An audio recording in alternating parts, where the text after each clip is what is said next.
Olá, pessoal. Até aqui, nós focamos na representação de tipos numéricos, como o int, o float. A gente representava e manipulava esses dados numéricos através dos tipos numéricos.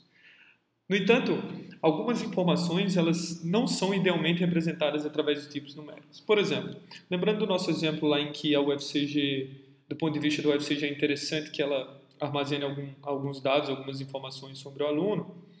A gente focou bastante no dado, na informação idade, e que isso poderia ser representado com um inteiro. No entanto, a gente também é importante do ponto de vista da UFCG armazenar e processar o nome de um aluno, certo? E, obviamente, idealmente, não seria interessante a gente representar o nome de um aluno através de um inteiro. A forma como a gente representa isso em Python é através do tipo string, ok? Que é basicamente uma cadeia de caracteres. A forma como a gente representa sintaticamente isso é através das aspas simples ou aspas duplas, ok? Eu vou chavear aqui para o nosso terminal para exemplificar o que eu estou falando para vocês. Por exemplo, quando eu coloco Lenine entre aspas, Python entende isso como uma string, certo? Como uma cadeia de caracteres.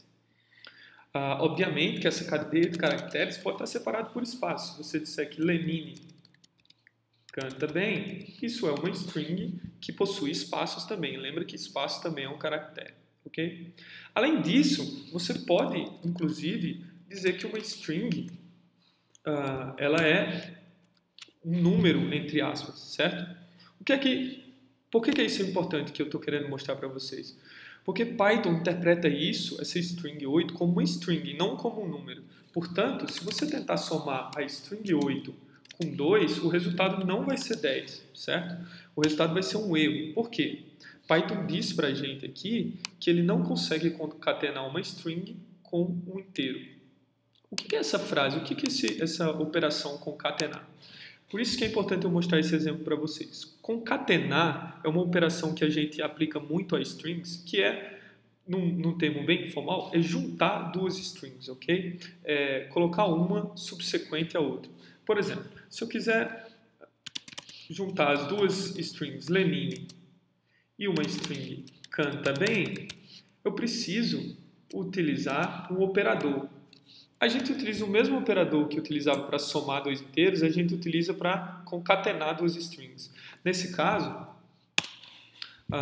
Python vai concatenar as duas strings e colocá-las de forma subsequente em uma só string. Nesse caso, você vê que, como eu não coloquei espaço nem aqui, ele concatenou. Ou seja, ficou Lenine canta, sem um espaço bem, porque tinha um espaço aqui, certo? Se eu quiser deixar isso formatado de uma maneira mais elegante, eu posso colocar um espaço aqui, e aí sim, Lenine canta bem.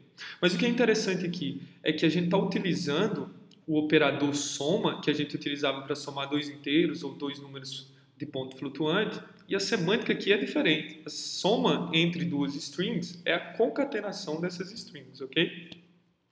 É importante que vocês saibam disso.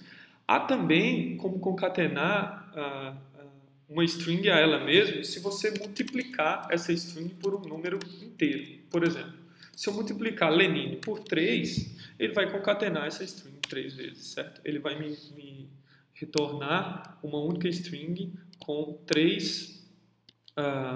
os três valores iniciais, que era Lenine, certo? Então, a concatenação entre strings pode ser feita através do operador soma e do operador multiplicação.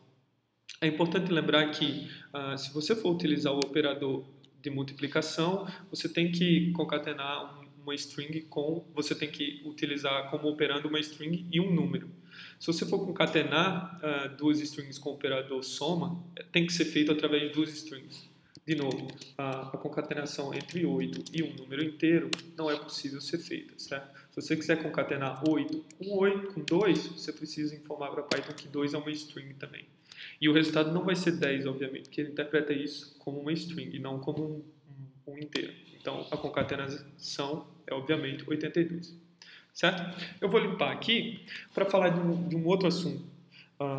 Quando a gente fala que uma string é uma cadeia de caracteres, a gente quer dizer formalmente que uma string é uma sequência de caracteres subsequentes e que cada caractere ele ocupa uma posição nessa string. Por exemplo, na string Lenine, ela é uma sequência de caracteres, certo? Vamos contar quantos caracteres tem a string Lenine. 1, 2, 3, 4, 5, 6, certo? A gente diz que é uma sequência de caracteres porque o caractere L é seguido do E, que é seguido do N, que é seguido do I e assim por diante.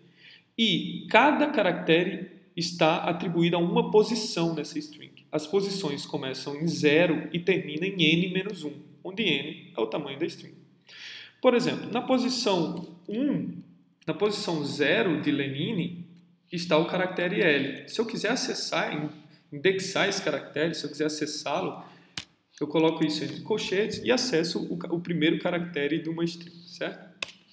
Note que é muito importante que vocês saibam essa diferença, que o primeiro caractere da string ele não está na posição 1, não, ele está na posição 0, certo? Acostume-se com isso, porque em computação a gente tende a enumerar as nossas estruturas de dados, os tipos que a gente utiliza, as coleções, a gente começa a numerar de 0, certo? E vai até n-1, que é o tamanho da coleção. Nesse caso, a coleção aqui seria uma string, é uma sequência de caracteres e a gente pode acessar isso através das posições, certo? Bom, obviamente que se eu fizer Lenine na posição 1, o retorno vai ser o caractere E, ok? Até mais, pessoal.